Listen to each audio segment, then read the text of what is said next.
Ego e arquétipo, uma síntese fascinante dos conceitos psicológicos fundamentais de Jung, por Edward Edinger. A tradução é de Adail Birajara Sobral e a editora é a Cultrix. E você está, é claro, no canal Le Conde, o melhor canal de audiobooks deste YouTube. Brincadeira, mas que se pretende que seja realmente bom. Espero que gostem. Caso gostem, aliás, do livro, adquiram-no. E caso gostem, de fato, do meu trabalho, levem em consideração auxiliá-lo. Centavos serão bem-vindos, seja via Pix, Apoia-se, PayPal ou Vaquinha. Também é possível comprar livros que chegarão até mim para que sejam gravados pela lista da Amazon, ou ainda é possível tornar-se membro. Dê uma olhada nas possibilidades, os links estão todos no descritivo. E também, caso possam, devam e queiram, curtam, compartilhem, comentem, inscrevam-se no canal, pois tudo isso faz diferença em termos de engajamento.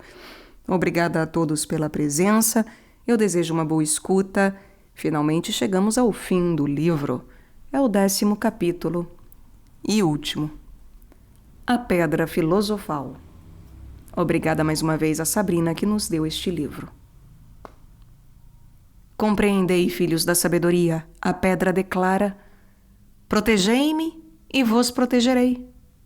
Dai-me o que me é devido e vos ajudarei. Tratado de Ouro de Hermes. Primeiro, introdução e texto. Um rico e complexo símbolo do si mesmo se encontra na ideia alquímica da pedra filosofal, o alvo último do processo alquímico. Alguns podem se perguntar que valor podem ter as fantasias dos alquimistas para a moderna psicologia empírica.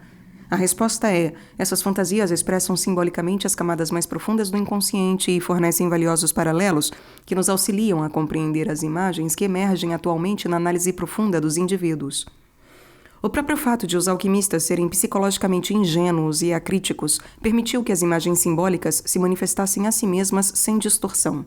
Jung o explica da seguinte maneira, abre aspas: para compreender todo o espectro do significado de um símbolo, a investigação deve se voltar para aqueles períodos da história em que a formação dos símbolos ainda ocorria sem empecilhos, isto é, em que ainda não havia crítica epistemológica à formação de imagens e em que, por consequência, fatos que em si mesmos eram desconhecidos podiam ser expressos sob uma forma visual definida.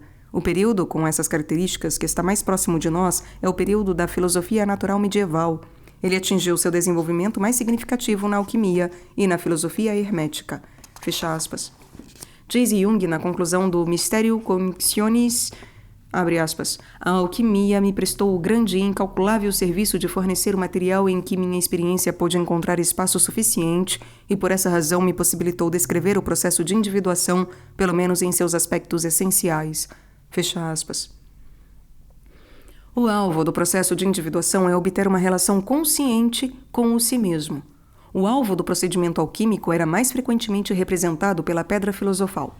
Assim, a pedra filosofal é um símbolo do si mesmo. Descrições fragmentadas da natureza e dos atributos da pedra filosofal encontram-se espalhadas na volumosa literatura alquímica. Livros sobre alquimia podem ser ouvidos aqui no canal, aliás. Um estudo completo da fenomenologia dessa imagem requeriria a tarefa considerável de reunir esse material espalhado. Todavia, meu propósito neste capítulo é muito mais modesto, e para esse fim tive a sorte de encontrar uma descrição razoavelmente completa e detalhada da pedra filosofal. O texto que utilizarei encontra-se nos prolegômenos de uma antologia de textos alquímicos ingleses organizada por Elias Ashmole. Publicada em Londres em 1652, ele diz o seguinte, com a ortografia modernizada, abre aspas, 1. A forma mineral da pedra filosofal tem o poder de transmutar toda e qualquer matéria terrestre imperfeita em seu grau máximo de perfeição, isto é, de converter o mais elementar dos materiais em ouro e prata perfeitos, de transmutar a rocha em toda sorte de pedras preciosas, como rubis, safiras, esmeraldas, diamantes, etc., e muito mais experimentos de natureza similar. Mas como isso é tão somente uma parte do seu poder, é a parcela mínima dessa bênção que pode ser adquirida pela matéria filosofal, se todas as virtudes aqui mencionadas fossem conhecidas. O ouro é, confesso, um objeto delicioso, uma luz plena de bem. Mas embora o principal intento dos alquimistas seja fazer ouro, dificilmente esse era o principal intento dos filósofos antigos, que o consideravam de uso mais inferior que os adeptos davam a essa matéria. 2. Pois eles, na qualidade de amantes da sabedoria, mais que da riqueza material, dirigiam seus esforços para operações mais elevadas e mais excelentes. E certamente aquele a quem está aberto todo o curso da natureza se rejubila, não tanto por ser capaz de fazer ouro e prata, ou se sujeitar os demônios a si, ou de sujeitar os demônios a si, quanto sim por ver os céus se abrirem e os anjos de Deus subirem e descerem, e por ter o seu próprio nome devidamente inscrito no livro da vida. 3. Agora passemos às pedras vegetal, mágica e angelical, que não contam em nenhuma das suas partes com a pedra mineral, pois elas são maravilhosamente sutis e cada uma delas difere das outras em termos de operação e de natureza, uma vez que são adequadas e fermentadas para diferentes efeitos e propósitos. Sem dúvida, Adão, ao lado dos pais, antes do dilúvio e desde então, Abraão, Moisés e Salomão operaram muitos prodígios por meio delas, embora sua virtude última jamais tenha sido plenamente compreendida por eles, e nem, na verdade, por ninguém mais além de Deus, o Criador de todas as coisas do céu e da terra, para sempre bendito. 4. Porque, pela pedra vegetal, pode-se conhecer perfeitamente a natureza do homem, das feras, das aves, dos peixes, assim como de todos os tipos de árvores, plantas, flores, etc., assim como o modo de produzi-los e de fazê-los crescer, florescer e gerar frutos, o modo de aumentar-lhes a cor e o cheiro, quando e onde desejarmos, e isso não só por um instante, mas diariamente, mensalmente, anualmente, a qualquer momento, em qualquer estação. Sim, no mais rigoroso inverno. 5. Além da sua parte masculina associada a uma qualidade solar e por meio de cujo valor inexcedível será queimada e destruída qualquer criatura, planta, etc., há uma parte lunar e feminina que, se aplicada imediatamente, mitigará os efeitos da parte masculina com sua extrema frieza. E de maneira similar, a qualidade lunar simboliza e congela qualquer animal, etc., a não ser que lhe venha o auxílio imediato e o combate ao frio da qualidade do sol, pois embora ambas as partes provenham de uma única substância natural, em sua operação exibem qualidades opostas. Não obstante, há uma assistência natural entre elas, que determina que aquilo que uma delas não é capaz de fazer, a outra tanto pode fazer como o fará. 6. Não são suas virtudes internas superiores à sua beleza externa, pois a parte solar exibe um brilho tão resplandecente e transparente que o olho do homem dificilmente poderia suportá-lo. E se a parte lunar for exposta numa noite escura, as aves vão se aproximar e circular em torno dela, tal como uma mosca circula em torno de uma candeia, e vão submeter-se a si mesmas à prisão da mão. 7. Por meio da pedra mágica ou prospectiva, é possível descobrir qualquer pessoa que se encontre em qualquer parte do mundo, por mais secretamente oculta ou escondida que se encontre, em quartos, banheiros ou cavernas da terra, pois a pedra faz ali uma completa inquisição. Numa palavra, ela apresenta normalmente aos nossos olhos até mesmo o mundo inteiro, no qual poderemos observar, ouvir e ver o que desejarmos. E há mais, ela permite que o homem compreenda a linguagem das criaturas, tal como o chilrear dos pássaros, o rugir das feras, etc. Converter um espírito em imagem que, ao observar a influência dos corpos celestes, se torna um verdadeiro oráculo que, não obstante, nada tem de necromântico ou demoníaco, que é fácil, prodigiosamente fácil, natural e honesto. 8. Por último, tratemos da pedra angelical. Ela é tão sutil que não pode ser vista, sentida ou pesada. Pode apenas ser provada. A voz do homem que compartilha em certo grau dessas propriedades sutis logo ocorre como analogia. E mais, o próprio ar não é tão penetrável e, no entanto, misteriosa maravilha é uma pedra que habitará o fogo por toda a eternidade sem sofrer prejuízos. Ela tem um poder divino, celestial e invisível acima de tudo e confere a quem a possui divinos dons. Ela provoca a aparição de anjos e dá o poder de conversar com eles por meio de sonhos e de revelações, e nenhum espírito demoníaco se aproximará do local em que ela habitar. Porque, sendo ela uma quintessência na qual não há elemento corruptível, nenhum demônio pode permanecer na sua presença ou resistir-lhe. 9. Dunston, S. Dunston, a chama alimento dos anjos, e ela é chamada por outros viático celestial, árvore da vida, e é sem dúvida imediatamente abaixo de Deus o verdadeiro elemento vital, pois por seu intermédio o homem se torna capaz de viver um longo tempo, sem se alimentar, e de forma alguma se poderia pensar que o homem que dela fizer uso possa morrer.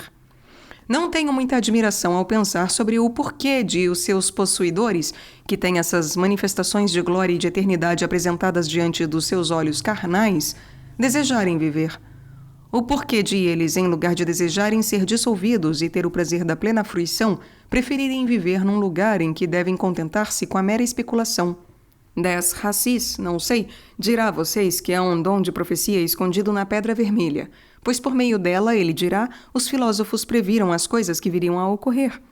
E Petrus Bonus adverte que eles não fizeram apenas profecias gerais, mas profecias específicas.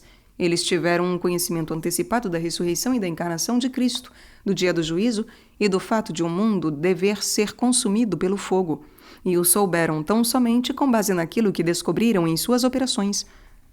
11. Em resumo, por meio do verdadeiro e variado uso da prima matéria filosofal, pois há uma diversidade de dons, mas um só espírito, a perfeição das ciências liberais é dada a conhecer, toda a sabedoria da natureza pode ser percebida e, não obstante o que tenha sido dito, devo acrescentar, há ainda ocultas, coisas ainda maiores que essas, pois vimos apenas alguns dos seus trabalhos.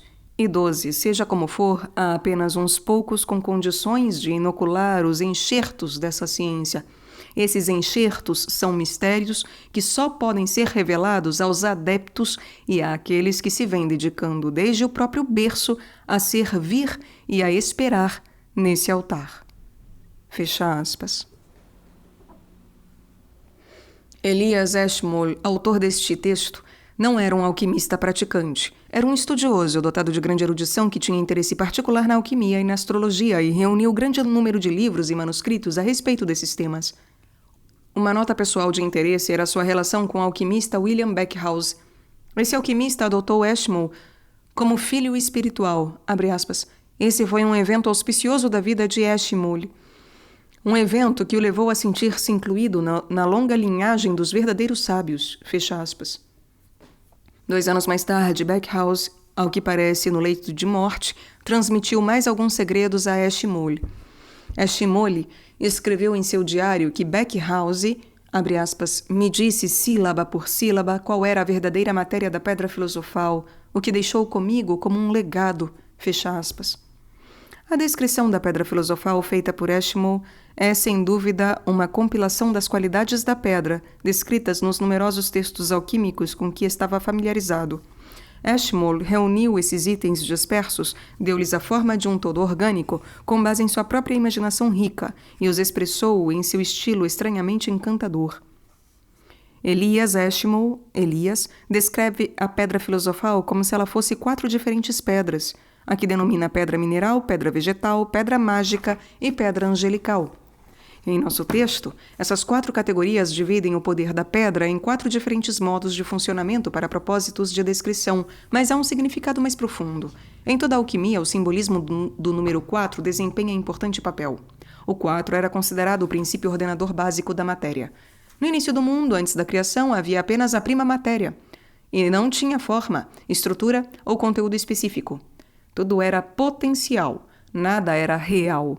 No ato da criação, os 4 elementos, terra, ar, fogo e água, foram separados da prima matéria. É como se a cruz dos 4 elementos tivesse sido imposta à prima matéria, dando-lhe ordem e estrutura e tirando o cosmo do caos. Para produzir a pedra filosofal, os 4 elementos devem, por conseguinte, ser unidos outra vez na unidade da quintessência. O estado original da totalidade e união da prima matéria é, portanto, restaurado na pedra filosofal em outro nível. Essas ideias têm muitos paralelos no processo de desenvolvimento psicológico, particularmente no tocante ao 4 como símbolo da totalidade. A natureza quaternária da pedra filosofal entra em relação imediata com as imagens mandala quaternárias do si mesmo, e, na realidade, temos quadros alquímicos da pedra que têm a forma de mandalas, como a ilustração 51. Em termos psicológicos, costumamos considerar o número 4 como uma referência às 4 funções psíquicas: pensamento, sentimento, sensação e intuição. Todavia, essa interpretação de forma alguma é adequada para cobrir todo o significado do 4. Os 4 elementos, por exemplo, não podem ser identificados com as 4 funções. Parece, na verdade, que o padrão estruturador do 4 pode emergir numa variedade de contextos para trazer ordem e diferenciação à experiência. Mas ele sempre carrega as implicações de realização ou complementação. Embora Elias fale de 4 diferentes pedras, na discussão a seguir, as ações dos diferentes aspectos da pedra são consideradas como resultantes de uma pedra filosofal única e unitária. Segundo, transformação e revelação. O primeiro parágrafo do texto afirma, abre aspas, a forma mineral da pedra filosofal tem o poder de transmutar toda e qualquer matéria terrestre imperfeita em seu grau máximo de perfeição, isto é, de converter o mais elementar dos materiais em ouro e prata perfeitos, de transmutar a rocha em toda sorte de pedras preciosas, como rubis, safiras, esmeraldas, diamantes, etc., e muito mais experimentos de natureza similar. Mas como isso é tão somente uma parte do seu poder, é a parcela mínima dessa bênção que pode ser adquirida pela matéria filosofal se todas as virtudes aqui mencionadas fossem conhecidas. O ouro é, confesso, um objeto delicioso, uma luz plena de bem. Mas, embora o principal intento dos alquimistas seja fazer ouro, dificilmente esse era o principal intento dos filósofos antigos, que o consideravam o uso mais inferior que os adeptos davam a essa matéria. Fecha aspas. De acordo com o ponto de vista alquímico, os metais da Terra passaram por um processo gradual e natural de desenvolvimento. Os metais elementares, como o chumbo, eram formas imaturas iniciais. Eles amadureceriam e se desenvolveriam, tornando-se metais nobres, ouro e prata. Os alquimistas pensavam poder acelerar o processo natural de desenvolvimento mediante os procedimentos da sua arte. Essa ideia é uma evidente projeção na matéria do fato de que o desenvolvimento psicológico natural ser promovido dando-se atenção ao conteúdo psíquico e trabalhando-o. Consideravam-se o ouro e a prata metais nobres porque eram incorruptíveis. Não estavam sujeitos à ferrugem ou à corrosão. Assim, carregavam as qualidades da consistência e da eternidade imutáveis. Da mesma forma, a experiência do si mesmo no processo de individuação transmite ao ego as características da estabilidade confiável que o torna menos sujeito à decomposição regressiva. Essas qualidades do ego resultam de uma crescente consciência da dimensão transpessoal ou eterna da psique e de uma relação com essa dimensão que constitui um importante aspecto da experiência do si mesmo. A transformação da matéria inferior em ouro também pode apresentar um aspecto negativo, como ocorre, por exemplo, com a lenda do rei Midas. Foi-lhe concedida a realização do desejo de que tudo em que tocasse se transformasse em ouro, mas depois ele ficou desapontado ao descobrir que a sua comida se tornara não comestível. Essa história ilustra uma condição de identificação com a pedra filosofal hostil à vida. O homem não pode viver apenas com as verdades eternas. Ele também necessita de pão, isto é, satisfações pessoais temporais. O texto nos diz que a pedra converte rocha em pedras preciosas. As pedras preciosas representam valores, itens que compõem tesouros em função da sua beleza e do seu valor. As rochas são um material sem brilho, inferior, mas bem duras. Elas representariam os aspectos banais, corriqueiros da vida. Compreendida em termos psicológicos, essa capacidade da pedra se refere à capacidade da personalidade consciente no sentido de perceber o significado e o valor presentes nos mais ordinários e mesmo desagradáveis eventos.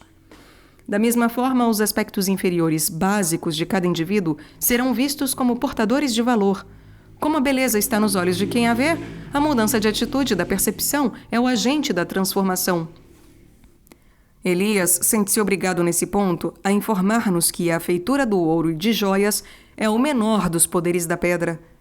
Embora estejamos tomando essa descrição em termos simbólicos, ele a toma de forma literal. Ele é como o sonhador que descreve o sonho enquanto ainda se encontra imerso nele, ao passo que estamos tentando entender o significado do seu sonho do ponto de vista da consciência desperta. Ficamos sabendo que a feitura do ouro não era o intento dos filósofos antigos. Essa afirmação corresponde à ideia amplamente expressa em trabalhos alquímicos de que o nosso ouro não é o ouro comum, é o ouro filosófico. O aspecto confuso fica por conta do fato de, após afirmarem isso, os autores passarem a falar de fogos, recipientes e procedimentos químicos de laboratório. A única explicação para isso é que os próprios alquimistas estavam confusos. Eles estavam procurando um conteúdo filosófico ou espiritual num procedimento químico, e isso estava fadado ao insucesso. Todavia, em seu insucesso, os alquimistas nos deixaram um rico legado de material simbólico que descreve a fenomenologia do processo de individuação. A referência aos filósofos antigos remete a toda a questão do significado do termo pedra filosofal. Filósofo significa amante de sofia, ou sabedoria. Uma pedra é matéria numa de suas formas mais duras e tem conotações de solidez, permanência e substantividade obstinada. Assim, a pedra filosofal simboliza uma espécie de sabedoria concretizada ou factual. Na Aurora Consurgens, a sabedoria personificada como Sapientia Dei é equiparada especificamente à pedra filosofal. Todavia, a pedra significa mais do que a sabedoria significava para os filósofos, assim como a pedra significa mais do que a figura de Cristo significa, caso entendamos a pedra no sentido puramente espiritual comum. O comentário de Jung a respeito da relação entre a pedra e Cristo vem aqui a propósito, pois o cristianismo tomou a espiritualidade unilateral da filosofia platônica e estoica. Abre aspas. O símbolo da pedra, apesar da analogia com Cristo, contém um elemento que não podemos reconciliar com os pressupostos puramente espirituais do cristianismo. O próprio conceito de pedra indica a natureza peculiar desse símbolo. Pedra é a essência de todas as coisas sólidas e terrenas. Representa a matéria feminina, e esse conceito se imiscui na esfera do espírito e do seu simbolismo. A pedra era mais que uma encarnação de Deus, era uma concretização, uma materialização que alcançava a escuridão do reino inorgânico ou até mesmo emanava dele, daquela parte da divindade que se opunha ao Criador. Consequentemente, podemos supor na alquimia uma tentativa de integração simbólica do mal, mediante a colocação do divino drama da redenção no próprio homem. Fecha aspas. O parágrafo 2 continua, abre aspas, 2. Pois eles, na qualidade de amantes da sabedoria, mais que da riqueza material, dirigiam seus esforços para operações mais elevadas e mais excelentes, e certamente aquele a quem está aberto todo o curso da natureza se rejubila. Não tanto por ser capaz de fazer ouro e prata, ou sujeitar os demônios a si, quanto por ver os céus se abrirem e os anjos de Deus subirem e descerem, e por ter o seu próprio nome devidamente inscrito no livro da vida. Fecha aspas. Esse parágrafo tem um tom semelhante ao de uma passagem do Hermetic Museum. Abre aspas. O Museu Hermético, né? Abre aspas. Nem fiques ansioso por perguntar se realmente possui esse precioso tesouro. Pergunta antes se vi como o mundo foi criado, se estou familiarizado com a natureza da escuridão egípcia. Qual a causa do arco-íris? Que aparência terão os corpos glorificados na ressurreição geral?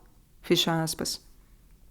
Em ambas as passagens, a experiência da revelação é considerada a coisa realmente importante. Nosso texto contém 3 referências bíblicas. A primeira se encontra no capítulo 28 do Gênesis, em que se diz que Jacó sonhou que havia uma escada colocada na terra, cuja parte superior alcançava o céu, e eis que os anjos de Deus subiam e desciam por ela. A escada de Jacó simboliza o eixo ego-si mesmo, como discutimos anteriormente. Os anjos que descem e sobem correspondem aos procedimentos alquímicos de sublimatio, sublimação, e coagulatio, coagulação, respectivamente. A sublimatio é psicologicamente o processo de elevação das experiências concretas e pessoais a um nível superior, ou nível de verdade abstrata ou universal. A coagulatio, em contraste, é a concretização ou realização pessoal de uma imagem arquetípica, pois a visibilidade dos anjos subindo e descendo significaria que o ego-mundo pessoal e a psique arquetípica são vistos numa relação de interpenetração. Blake exprime esse estado com os seguintes versos, abre aspas. Ver um mundo num grão de areia e um céu numa flor silvestre, ter o infinito na palma da mão e a eternidade numa única hora. To see a world in a grain of sand and a heaven in a wild flower, hold infinity in the palm of your hand and eternity in an hour. Fecha aspas. Interessa também o fato de a pedra ter relação com um sonho de Jacó. Ele usou uma pedra como travesseiro e, após o sonho, quando percebeu que o local não é senão a casa de Deus e essa é a porta dos céus, ele usou a pedra como marco. Jung sugere que a pedra de Jacó, que marca o local onde se une o inferior e o superior, pode ter sido considerada equivalente à pedra filosofal. A segunda referência bíblica está em Lucas, capítulo 10, versículos 19 e 20, onde Jesus diz aos seus 70 mensageiros, abre aspas, eis que vos dou poder para pisar serpentes e escorpiões e toda a força do inimigo, e nada vos fará dano. Mas não vos rejubileis, porque se vos assujeitem os espíritos. Rejubilai-vos antes, por estarem os vossos nomes inscritos nos céus. Fecha aspas. A terceira referência é o termo livro da vida que se encontra no Apocalipse 20:15, abre aspas, e aquele cujo nome não foi achado inscrito no livro da vida foi lançado no lago de fogo, fecha aspas. No capítulo 6, discutiu o significado psicológico de se ter o próprio nome inscrito nos céus ou no livro da vida. Trata-se de uma referência à percepção de que nossa identidade individual ou pessoal tem uma origem e uma justificação de ser transpessoais, a priori. Uma experiência dessas constitui uma solução definitiva para uma crise de identidade, para usar um termo popular da atualidade. É igualmente a resposta a condições menores de alienação, falta de valor e inferioridade. O texto nos diz que a pedra filosofal possui um poder de revelação.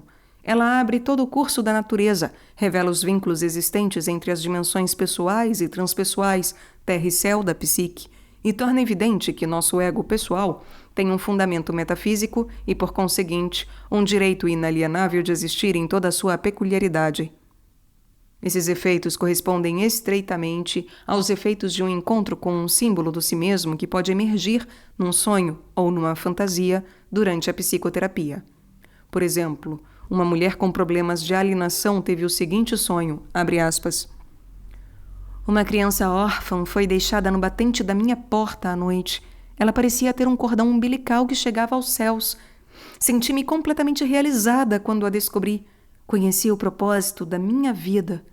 Fecha aspas. O cordão umbilical que alcança os céus é a imagem explícita do eixo ego-si mesmo. O tema do órfão surge como uma descrição da pedra filosofal. Na mandala que esculpiu numa pedra em Bollingen, Jung escreveu as palavras transcritas a seguir com base em passagens alquímicas referentes à pedra filosofal, abre aspas. Sou um órfão, sozinho. Não obstante, sou encontrado em todos os lugares. Sou uno, mas oposto a mim mesmo. Sou a um só tempo jovem e velho. Não conheci pai ou mãe, pois tive de ser retirado das profundezas como um peixe, ou caí do céu como pedra branca. Erro nas florestas e montanhas, mas estou oculto no mais recôndito da alma humana. Sou mortal para todos, e, no entanto, não sou afetado pelo ciclo dos éons. Fecha aspas. O texto prossegue, abre aspas. 3. Agora passamos às pedras vegetal, mágica e angelical que não contam, em nenhuma das suas partes, com a pedra mineral, pois elas são maravilhosamente sutis e cada uma delas difere das outras em termos de operação e de natureza, uma vez que são adequadas e fermentadas para diferentes efeitos e propósitos. Sem dúvida, Adão, ao lado dos pais antes do dilúvio, e desde então Abraão, Moisés e Salomão, operaram muitos prodígios por meio delas, embora sua virtude última jamais tenha sido plenamente compreendida por eles. e nem, na verdade, por ninguém mais além de Deus, o Criador de todas as coisas do céu e da terra, para sempre bendito. O principal conteúdo, fecha aspas, o principal conteúdo desse parágrafo é que Adão e outras personalidades antigas possuíam a pedra filosofal. Trata-se de uma suposição comum nos textos alquímicos, e essa posse era considerada, por exemplo, a razão da longevidade de que se gozava naquele tempo. No mito judaico-cristão, os primeiros patriarcas eram considerados praticamente ancestrais semidivinos. Eles estavam em contato imediato com a fonte do ser. Deus lhes falava e com eles compartilhava dos seus desígnios. São figuras arquetípicas eternas que continuam a viver no paraíso. É apropriado dizer que eles devem ter possuído a pedra. O paralelo psicológico é que as experiências do si mesmo costumam vir acompanhadas de uma aura da antiguidade. Uma característica específica da fenomenologia do si mesmo é sua qualidade essencialmente atemporal, eterna e, portanto, antiga. Ele transmite o sentimento de que somos participantes de um processo de todas as épocas que torna relativas as vicissitudes do aqui e agora. Terceiro, o princípio da fertilidade. O texto continua, abre aspas. 4. Porque pela pedra vegetal pode-se conhecer perfeitamente a natureza do homem, das feras, das aves, dos peixes, assim como de todos os tipos de árvores, plantas, flores, etc., assim como do modo de produzi-los e fazê-los crescer, florescer e gerar frutos, o modo de aumentar-lhes a cor e o cheiro, quando e onde desejarmos, e isso não só por um instante, mas diariamente, mensalmente, anualmente, a qualquer momento, em qualquer estação, sim, no mais rigoroso inverno. Fecha aspas. A pedra é descrita aqui como o princípio do crescimento ou da fertilidade. Esse aspecto da pedra corresponde às palavras de Jesus: vim para que tenham vida e para que a tenham em abundância.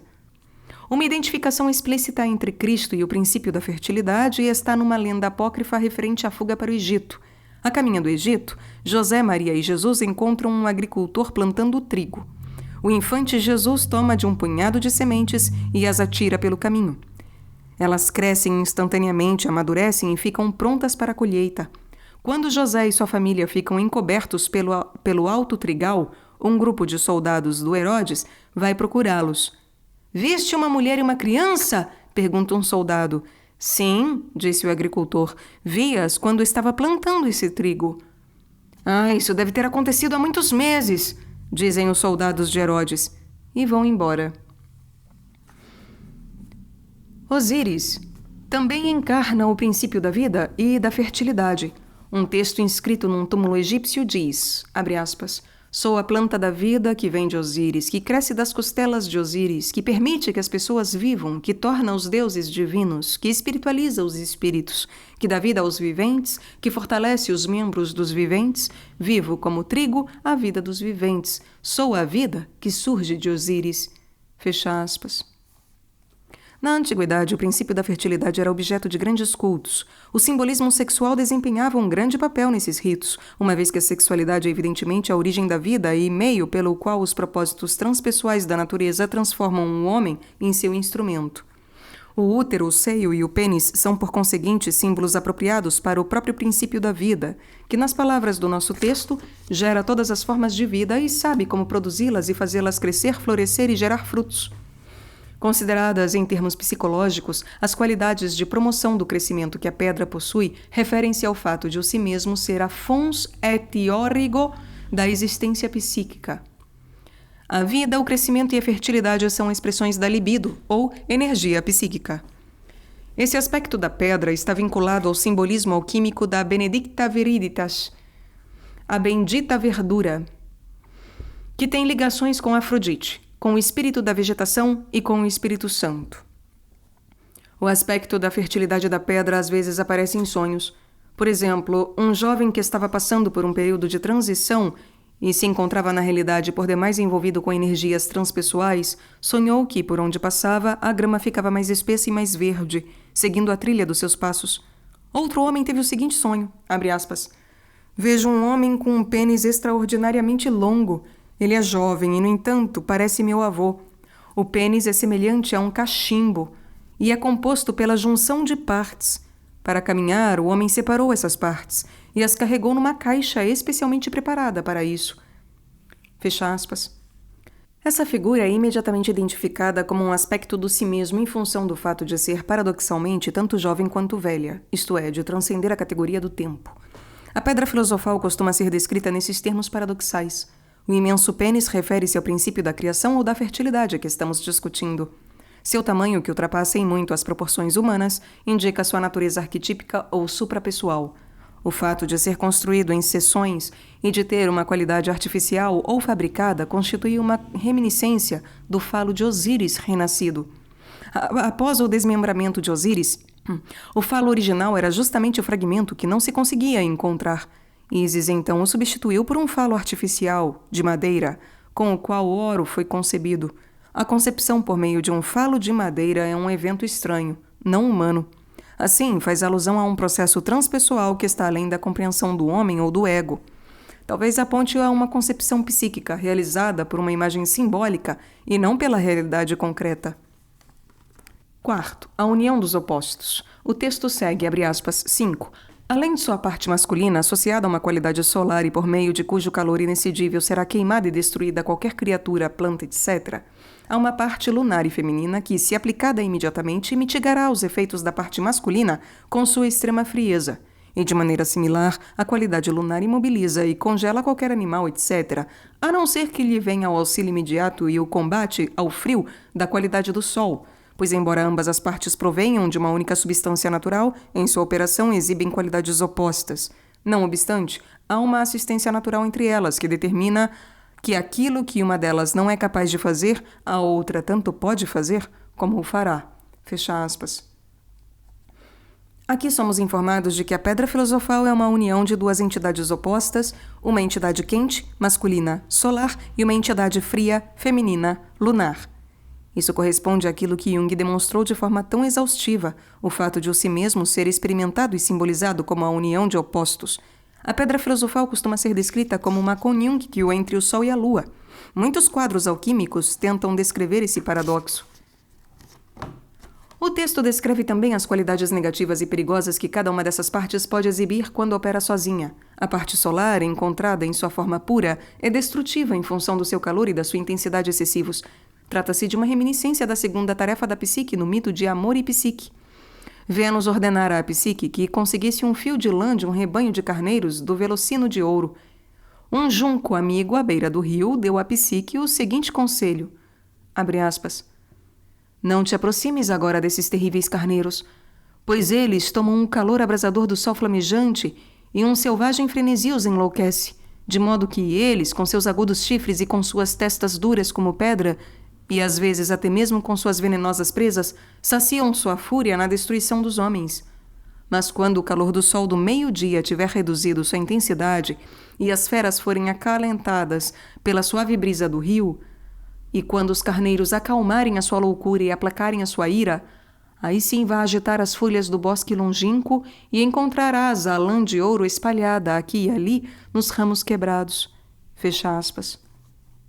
Neumann comenta que, abre aspas, os carneiros selvagens de ouro do sol simbolizam um poder masculino espiritual arquetipicamente superior que o ego feminino não pode enfrentar. Fecha aspas. Neumann interpreta todo o mito de Amor e Psique, ou Eros e Psique, do ponto de vista da psicologia feminina, e a mulher certamente é mais vulnerável aos efeitos destrutivos do poder solar unilateral. Todavia, o problema se aplica igualmente aos homens. Encontramos o componente solar unilateral da pedra filosofal em seu aspecto destrutivo em termos psicológicos, tanto interior como exteriormente, na projeção. Exteriormente, pode ser experimentado como o ardor provocado pelo afeto extremo por outra pessoa. Interiormente, pode ser encontrado quando alguém se identifica com uma fúria extrema, emanada do inconsciente e é por ela consumido. Em ambos os casos, há efeitos psíquicos danosos, cuja anulação requer um tempo considerável.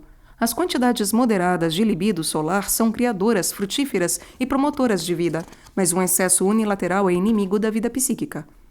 O texto nos diz que a parte lunar da pedra filosofal, quando encontrada em sua forma pura, também pode ser destrutiva, uma vez que a sua extrema frieza imobiliza e congela.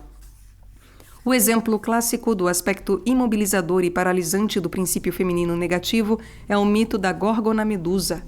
Olhar para ela tem o efeito de transformar quem olha em pedra. O ego do homem é mais vulnerável a esse efeito. Por exemplo, ouvi o caso de um jovem cientista que se achava entusiasticamente envolvido em alguma pesquisa importante. Um dia, sua mãe foi visitá-lo no laboratório. Ela observou tudo e fez alguma observação depreciativa a respeito do valor daquilo que ele estava fazendo. O tiro foi certeiro. Foi o bastante para destruir a relação do rapaz com o trabalho durante alguns dias. Sua libido tinha sido paralisada e congelada. Ele só conseguiu alívio quando a raiva com relação à situação alcançou o nível da consciência, isto é, quando o componente solar da pedra filosofal deu uma solução para o efeito unilateral do componente lunar. O efeito de congelamento e de imobilização da qualidade lunar é uma forma extrema assumida pela capacidade do princípio feminino no sentido de promover a coagulatio. As imagens e necessidades prementes de natureza espiritual que prefeririam ficar afastadas da influência da Terra são obrigadas pelo princípio do eros feminino a se relacionar com a realidade pessoal concreta. Se o ego estiver bastante afastado dessa realidade, sua experiência do encontro com o feminino será sentida como uma queda paralisadora. Pode ser muito útil perceber que os efeitos danosos do perigoso poder lunar e do poder solar destrutivo são, não obstante, aspectos da pedra filosofal. Quando estamos nos recuperando dos efeitos de um encontro com qualquer dessas potências, ajuda a manter a orientação e a perspectiva o fato de saber que estamos sofrendo de algo emanado da própria pedra. Quem procura a pedra filosofal está repetidamente sujeito a se tornar vítima de um dos seus aspectos parciais. Esses eventos constituem as operações alquímicas que produzem a transformação de modo gradual. Mas as operações estão em nós mesmos. Nós experimentamos a calcinatio do fogo solar ou a coagulatio paralisadora do poder lunar. Nós experimentamos a calcinação do fogo solar ou a coagulação paralisadora do poder lunar. Em meio a esses rigores, é extremamente útil saber que eles são parte de um processo significativo mais amplo. O parágrafo seguinte fala das qualidades positivas dos componentes solar e lunar da pedra. 6.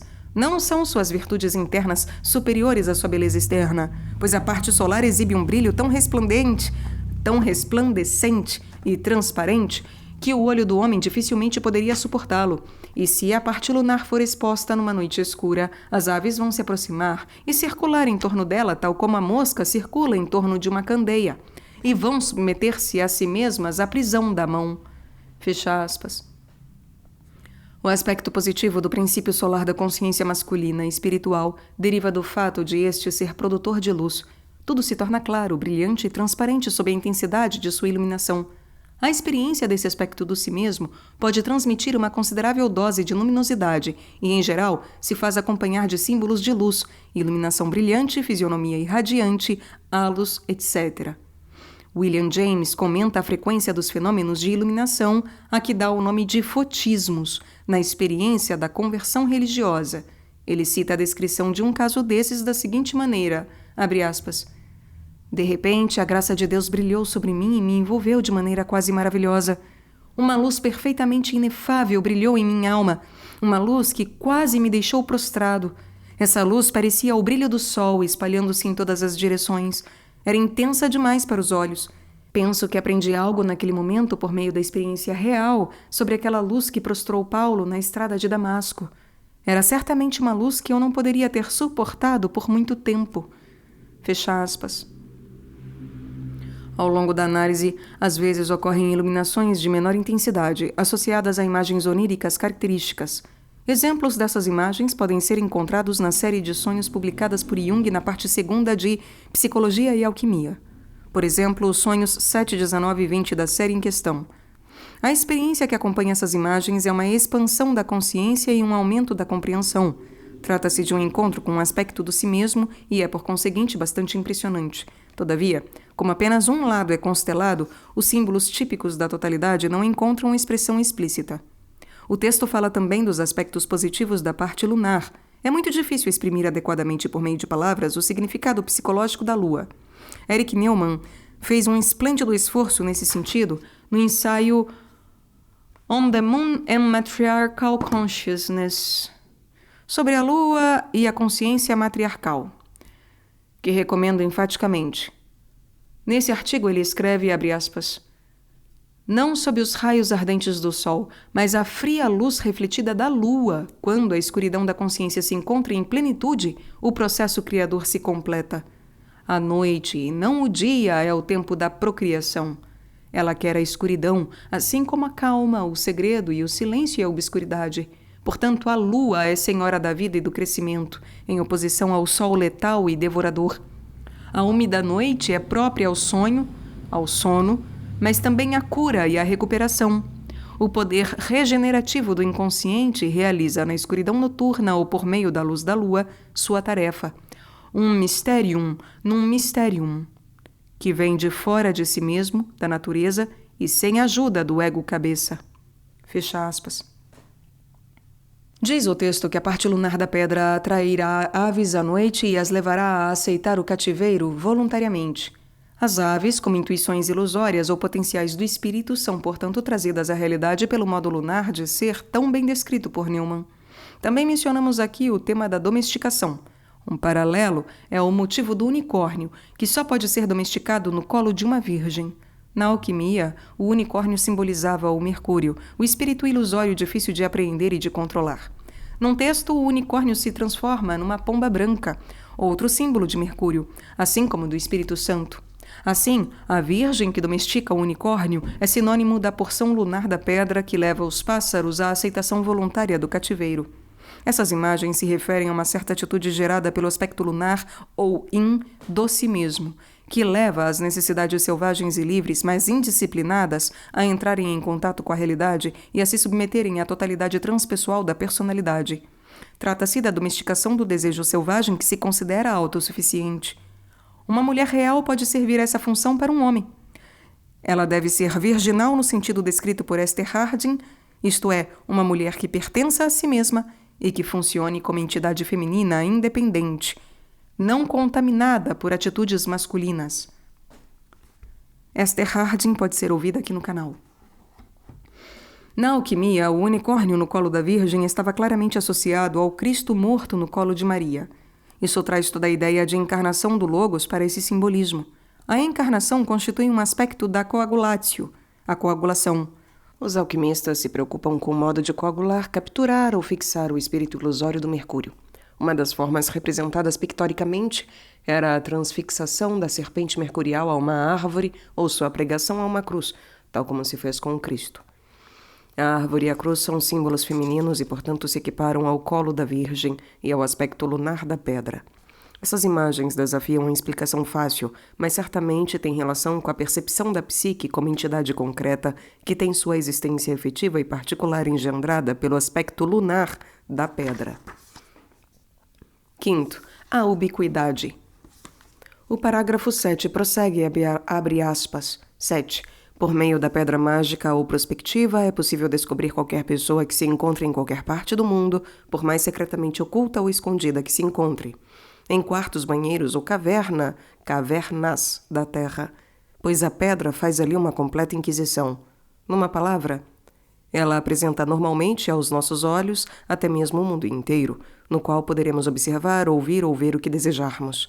E a mais, ela permite que o homem compreenda a linguagem das criaturas, tal como o chilrear dos pássaros, o rugir das feras, etc.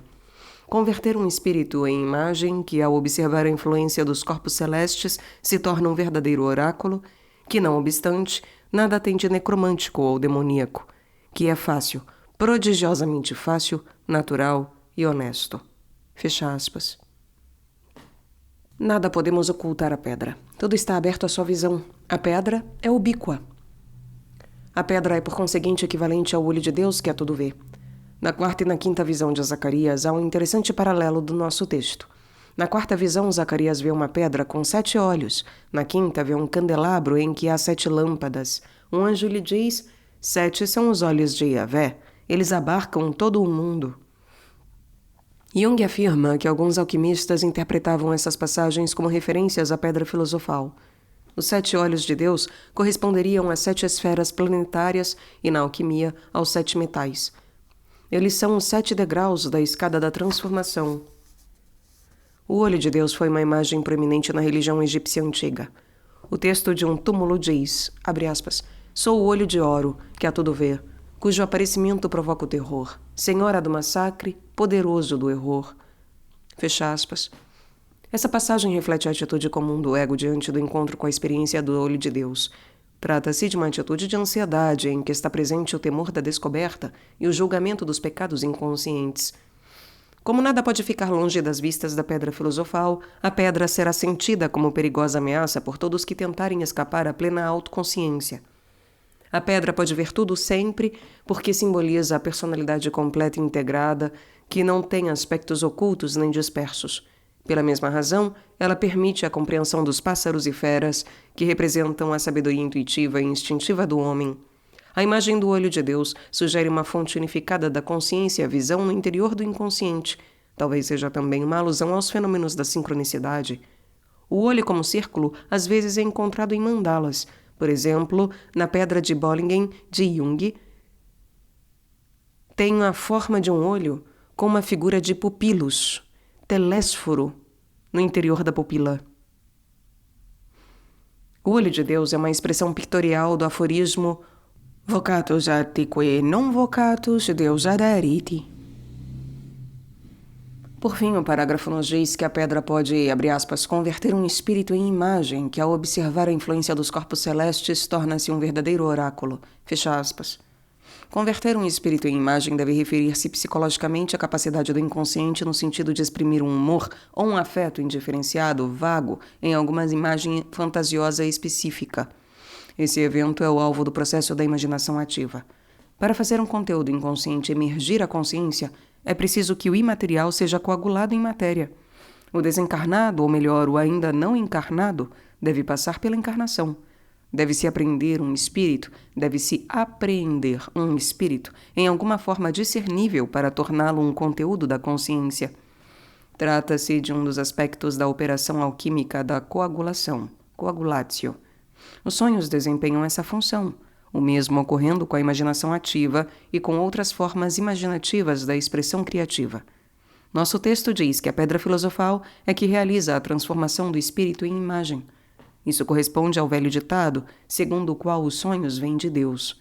Em outras palavras, o poder de construção de imagens da psique deriva do seu centro transpessoal, o si mesmo. Ele não é uma função do ego. C.A. Meyer relatou um sonho moderno que é um exato paralelo do nosso texto. O sonho é, abre aspas, estou deitado num divã. À minha direita, perto da minha cabeça, há uma pedra preciosa, talvez fixa num anel, que tem o poder de criar, de forma vívida, todas as imagens que eu queira ver. Fecha aspas. Meyer associa o divã à inclinação ou ao leito onde o paciente dormiu quando visitou os antigos templos de Asclépio, na esperança de ter um sonho curativo. Ele fala da pedra preciosa como um símbolo do si mesmo e diz que ela, abre aspas, também cumpre a função de bola de cristal na profecia, isto é, ela serve de yantra, encanto, para a visualização de conteúdos inconscientes. Fecha aspas. Nosso texto acrescenta que a imagem, uma vez relacionada à influência dos corpos celestes, torna-se um oráculo. Os corpos celestes, como fatores planetários, seriam referentes às forças transpessoais, aos arquétipos do inconsciente coletivo. A ideia parece ser de que, quando experimentamos o poder de criação de imagens do inconsciente em conjunto com uma compreensão da dimensão arquetípica da psique, temos acesso a um oráculo, isto é, a uma sabedoria mais ampla, que transcende o ego. O parágrafo 8 continua, abre aspas. 8. Por último, tratemos da pedra angelical. Ela é tão sutil que não pode ser vista, sentida ou pesada, pode apenas ser provada. A voz do homem que compartilha em certo grau dessas propriedades sutis logo ocorre como analogia. E mais, o próprio ar não é tão penetrável e, no entanto, misteriosa maravilha, é uma pedra, que habitará o fogo por toda a eternidade sem sofrer prejuízos. Ela tem um poder divino, celestial e invisível, acima de tudo, e confere a quem a possui divinos dons. Ela provoca a aparição dos anjos e dá o poder de conversar com eles, por meio de sonhos e de revelações, e nenhum espírito demoníaco se aproximará do local em que ela habitar, porque, sendo ela uma quinta essência, na qual não há elemento corruptível, nenhum demônio pode permanecer em sua presença ou resistir-lhe. Fecha aspas. Temos apresentada aqui mais uma vez a natureza paradoxal da pedra. Ela é tão invisível, difusa e rarefeita que não temos outro meio de percebê-la além de provar. Por outro lado, é uma pedra tão sólida e imutável que o fogo eterno não a pode enfraquecer ou destruir. Trata-se do tema da pedra que não é pedra, que sempre leva a um retorno à alquimia grega. Roland diz, abre aspas, a pedra que não é pedra é uma substância pétrea no que se refere à eficácia e à virtude, mas não no tocante à substância. Fecha aspas. A pedra filosofal é um símbolo do centro e da totalidade da psique. Assim, a natureza paradoxal da pedra corresponderá à natureza da própria psique. Falamos da realidade da psique, mas quantos dispõem das faculdades perceptivas para provar sua real presença? Se aquele tão frequentemente chamado homem comum lesse este capítulo, pensaria que estou falando de uma coisa real? Provavelmente não. A maioria daqueles que dão às suas inclinações o nome de psicologia não está consciente da realidade da psique. Trata-se de comportamento, reflexos neurológicos condicionados, química celular, mas a própria psique nada é. Nas palavras do nosso texto, abre aspas, ela não pode ser vista, sentida ou pesada, fecha aspas. Para aqueles que só percebem a realidade nesses termos, a psique não existe. Somente aqueles que se viram forçados pelo seu próprio desenvolvimento ou pelos seus próprios sintomas psicogênicos a experimentar a realidade da psique sabem verdadeiramente que, embora intangível, ela é pétrea no que se refere à eficácia. A percepção mais completa desse fato resulta do processo de individuação. O texto nos diz ainda que a pedra provoca a aparição de anjos e dá o poder de conversar com eles por meio de sonhos e de revelações. Trata-se de uma elaboração da capacidade de produção de imagens mencionada anteriormente. A condição de contato com si mesmo traz a consciência dos significados transpessoais, aqui simbolizados por conversas com anjos. O parágrafo é concluído pela afirmação de que nenhum espírito demoníaco pode aproximar-se da pedra, abre aspas, porque ela é uma quintessência na qual não há elemento corruptível, fecha aspas. Em termos psicológicos, um espírito demoníaco ou demônio é um complexo dividido dotado de um dinamismo autônomo capaz de assumir o controle do ego. É um complexo dividido dotado de um dinamismo autônomo capaz de assumir o controle do ego. Sua existência é perpetuada por uma atitude repressiva da parte do ego, que não aceita o conteúdo dividido, nem o integra à personalidade como um todo. A consciência com relação ao si mesmo e ao atendimento do requisito da personalidade total eliminam as condições propícias à sobrevivência dos complexos autônomos. A quintessência é a quinta substância unificada, que resulta da união dos 4 elementos. Ela corresponde à personalidade unificada, que dá igual consideração às 4 funções. Uma única função que opere de forma arbitrária, sem sofrer a modificação e a correção das demais, é demoníaca. Como afirma Jung, abre aspas, Mefistófeles é o aspecto diabólico de toda função psíquica que se soltou da hierarquia da psique total e goza agora de independência e de poder absoluto. Fecha aspas. Como Cristo, a pedra afasta os demônios, isto é, aspectos parciais da personalidade que tentam usurpar a autoridade do todo. Sexto, o alimento espiritual e a árvore da vida. O texto prossegue, abre aspas, 9. S. Dunston a chama alimento dos anjos, e ela é chamada por outros viático celestial, árvore da vida, e é sem dúvida imediatamente abaixo de Deus o verdadeiro elemento vital, pois por seu intermédio o homem se torna capaz de viver um longo tempo sem se alimentar, e de forma alguma se poderia pensar que o homem que dela fizer uso possa morrer. Não tenho muita admiração ao pensar sobre o porquê de os seus possuidores, que têm essas manifestações de glória e de eternidade apresentadas diante dos seus olhos carnais, desejarem viver. O porquê de eles, em lugar de desejarem ser dissolvidos e ter o prazer da plena fruição, preferirem viver num lugar em que devem contentar-se com a mera especulação. Fecha aspas. Esse parágrafo apresenta várias ideias que requerem elaboração. A pedra é chamada alimento dos anjos. Normalmente, não concebemos os anjos como entidades que precisem de alimento. Todavia, talvez sua condição seja análoga à dos espíritos mortos do mundo inferior encontrados por Ulisses. Para fazer surgir os espíritos, ele foi obrigado a sacrificar 2 cordeiros e a derramar-lhe o sangue, que atrairia os espíritos que têm fome de sangue. Trata-se de uma interessante imagem que expressa o modo como a libido deve ser derramada no inconsciente para ativá-lo. Evidentemente, algo similar ocorre com os anjos. Eles precisam do alimento da pedra filosofal para se manifestar aos homens. O alimento é o símbolo da coagulação, coagulatio. Assim, a ideia pode ser a de que um reino eterno, angelical, é concretizado ou trazido à existência temporal por meio da consciência com relação ao si mesmo. O termo alimento dos anjos também conta com uma referência nas Escrituras. Referindo-se ao maná dos céus enviado aos israelitas do deserto, no deserto, diz Sabedoria 16:20, abre aspas, alimentaste teu povo com o alimento dos anjos e lhe deste pão vindo do céu, preparado sem trabalho, que tinha em si toda a delícia e a satisfação de todo o sabor. Fecha aspas. O alimento dos anjos equivale aqui ao pão vindo do céu, e no capítulo 6 de João esse termo se aplica a Jesus, que diz: sou o pão da vida. Aquele que vier a mim não terá fome nem sede. A liturgia católica usa esses textos como referências à Eucaristia, que nos leva à próxima caracterização da pedra. A pedra também é chamada viático celestial. O viático é a Eucaristia administrada por um sacerdote a um homem moribundo. A palavra referia-se originalmente ao dinheiro ou aos gêneros necessários a uma viagem. É derivada de via, estrada ou caminho. A jornada do moribundo tira-o deste mundo e o conduz ao céu. A mesma questão da morte será retomada mais adiante, quando Elias Ashmole especula sobre o porquê de alguém que possua a pedra filosofal desejar ficar vivo. Assim, a pedra promove uma espécie de morte para o mundo, isto é, a retirada de projeções. Chamar a pedra de viático significa identificá-la com o corpo de Cristo, tal como ele é preparado por meio da transubstanciação no mistério da missa. Melchior, um alquimista no início do século XVI, tornou explícita essa comparação. Ele descreveu o processo alquímico sob a forma de missa, ficando o alquimista no papel do oficiante. Além de Melchior, Jung apresentou vários outros exemplos da tendência dos alquimistas no sentido de igualar a pedra a Cristo.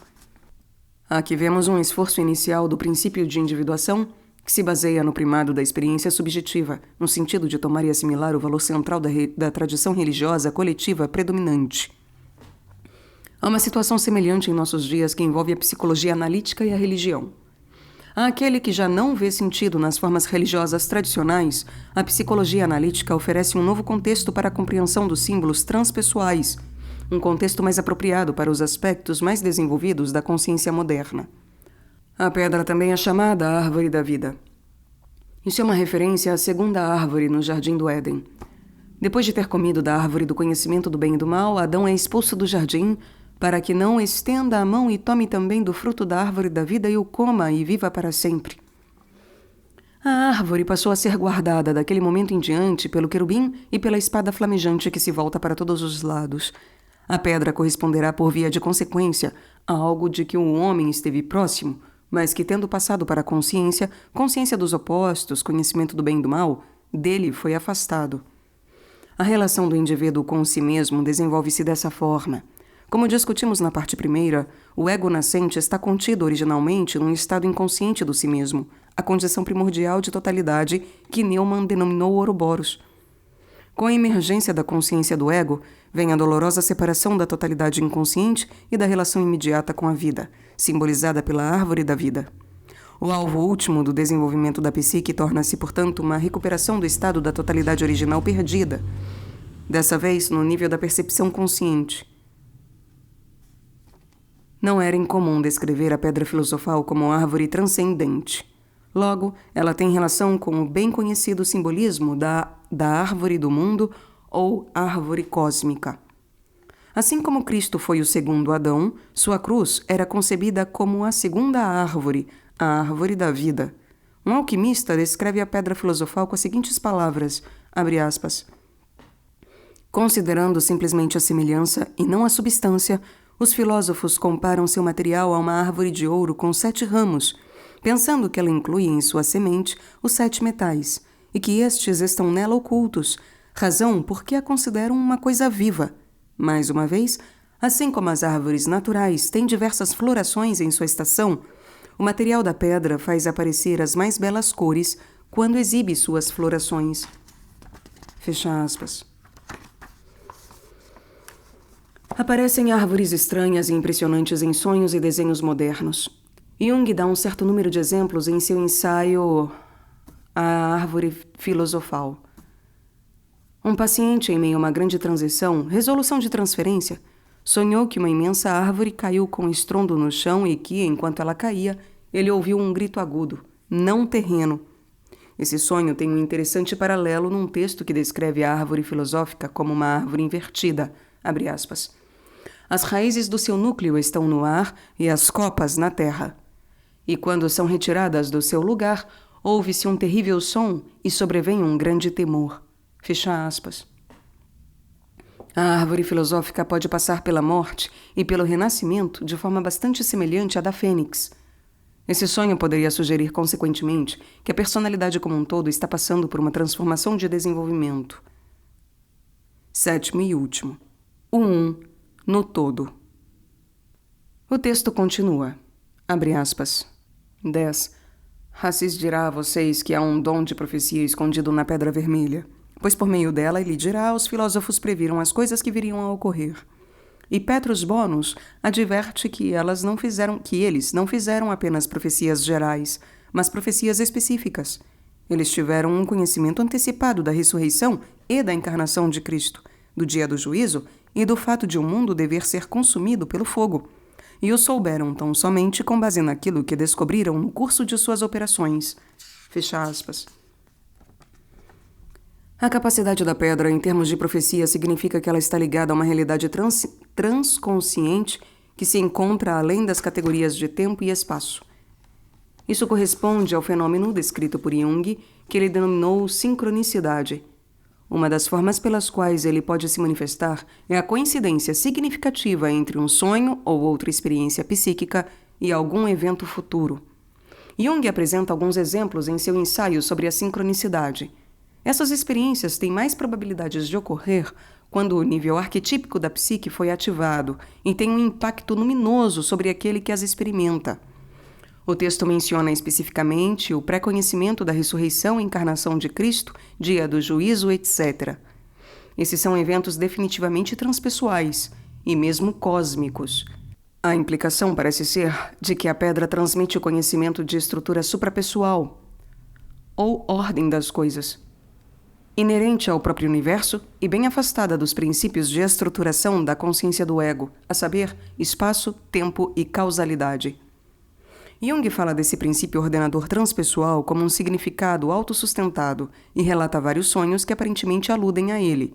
Um desses sonhos é, abre aspas, o sonhador estava numa região montanhosa, selvagem, onde encontrou camadas contínuas de rochas do Triásico. Retirou os resíduos que as envolviam e descobriu, para seu profundo espanto, que elas tinham rostos humanos gravados em baixo relevo. Fecha aspas. O termo Triásico refere-se a um período geológico que data de uns 200 milhões de anos, bem antes do surgimento do homem.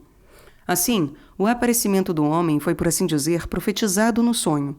Em outras palavras, a existência do homem foi pré-determinada pelo substrato inorgânico do mundo, ou é inerente ao mundo. Um paciente me trouxe certa vez um sonho semelhante, abre aspas. O sonhador explorava uma caverna marinha, examinando várias pedras atraentes polidas pelos movimentos das marés. Para sua grande surpresa, deu com uma figura perfeitamente formada do Buda, que ele sabia ter sido criada tão somente pelas forças naturais do mar. Fecha aspas. Esses sonhos sugerem que a ordem, o sentido e a própria consciência predeterminados estão embutidos no universo. Uma vez que se perceba essa ideia, o fenômeno da sincronicidade deixa de surpreender. Certamente não é desprovido de sentido o fato de, em ambos os sonhos, a forma humana ter sido gravada na pedra pela natureza. Com efeito, eu consideraria que ambos os sonhos fazem referência especificamente à pedra filosofal, a mesma pedra que nosso texto afirma ter o poder da profecia. Abre aspas. 11. Em resumo, por meio do verdadeiro e variado uso da prima matéria filosofal, pois há uma diversidade de dons, mas um só espírito, a perfeição das ciências liberais é dada a conhecer. Toda a sabedoria da natureza pode ser percebida e, não obstante o que tenha sido dito, devo acrescentar, há ainda ocultas, coisas ainda maiores que essas, pois vimos apenas alguns dos seus trabalhos. Fecha aspas. Pela primeira vez, o texto usa o termo prima matéria como sinônimo de pedra filosofal e o faz numa passagem que enfatiza os múltiplos e diversificados aspectos da pedra. À primeira vista, parece haver uma confusão entre o final e o princípio. A prima matéria é a primeira matéria original, que deve ser submetida a um longo procedimento para que se alcance, finalmente, sua transformação em pedra filosofal, o alvo da obra. Mas essas ambiguidades são características do pensamento alquímico, tal como são características do simbolismo do inconsciente. As descrições da prima matéria enfatizam sua ubiquidade e multiplicidade. Diz-se que ela tem tantos nomes quantas são as coisas, e, na verdade, Jung, em seu seminário sobre alquimia, menciona 106 nomes para a prima matéria, sem ter começado a esgotar a lista. Apesar de suas diversas manifestações, as fontes insistem também em que a prima matéria é essencialmente uma unidade. Nosso texto faz a mesma afirmação. Há uma diversidade de dons, mas um só espírito. Assim, a pedra filosofal, o final do processo, tem a mesma multiplicidade na unidade que a matéria original tem no início. A diferença entre elas reside no fato de, no final, haver uma pedra, isto é, uma realidade concreta, indestrutível. Talvez seja significativo o fato de o início do processo alquímico ser mencionado nesse penúltimo parágrafo de descrição do alvo. Isso sugere que o ciclo se completou, que o fim é um novo início da circulatio eterna e que a pedra, tal como Cristo, é tanto alfa quanto ômega. Do ponto de vista psicológico, o tema de unidade e multiplicidade envolve o problema da integração de fragmentos em conflito da nossa própria personalidade. Essa é a essência do processo psicoterapêutico. O alvo do processo é experimentar-se a si mesmo como uno, mas, ao mesmo tempo, o ímpeto para fazer o esforço parece derivar da unidade que estava ali a priori o tempo inteiro. Nosso texto implica que a unidade, uma vez alcançada, deve partir-se outra vez numa nova multiplicidade, se pretende que a vida siga seu curso. Nas palavras de Ashley, abre aspas, o um permanece, o muito muda e passa. A luz celeste brilha eternamente, as sombras da terra se desfazem. A vida, como um domo de vidro multicor, colore o claro esplendor da eternidade. Fecha aspas. E nosso texto chega à conclusão, abre aspas 12. Seja como for, há apenas uns poucos com condições de inocular os enxertos dessa ciência. Esses enxertos são mistérios que só podem ser revelados aos adeptos e àqueles que se vêm dedicando desde o próprio berço a servir e a esperar nesse altar. Fecha aspas. Essa passagem confirma uma observação que veio tomando forma pouco a pouco em minha mente. Tenho a impressão de que aqueles que vão mais longe no processo de individuação quase sempre passaram por alguma experiência significativa e, na verdade, decisiva do inconsciente na infância. A experiência da infância de Jung constitui excelente exemplo disso. Parece ocorrer frequentemente a produção, por parte das inadequações do ambiente da infância ou das dificuldades de adaptação da criança ou ambas as coisas. Então parece haver frequentemente a produção de uma solidão e uma insatisfação que fazem a criança retornar a si. Isso equivale a um influxo de libido no inconsciente, que é assim ativado e passa a produzir símbolos e imagens de valor que auxiliam a consolidar a individualidade ameaçada da criança. É frequente o envolvimento de locais secretos ou experiências privadas que a criança sente como exclusivamente suas e que lhe fortalecem o sentimento de valor diante de um ambiente de aparência hostil. Embora não compreendidas conscientemente ou mal compreendidas e consideradas anormais, essas experiências deixam uma sensação de que a identidade pessoal tem uma fonte transpessoal de apoio.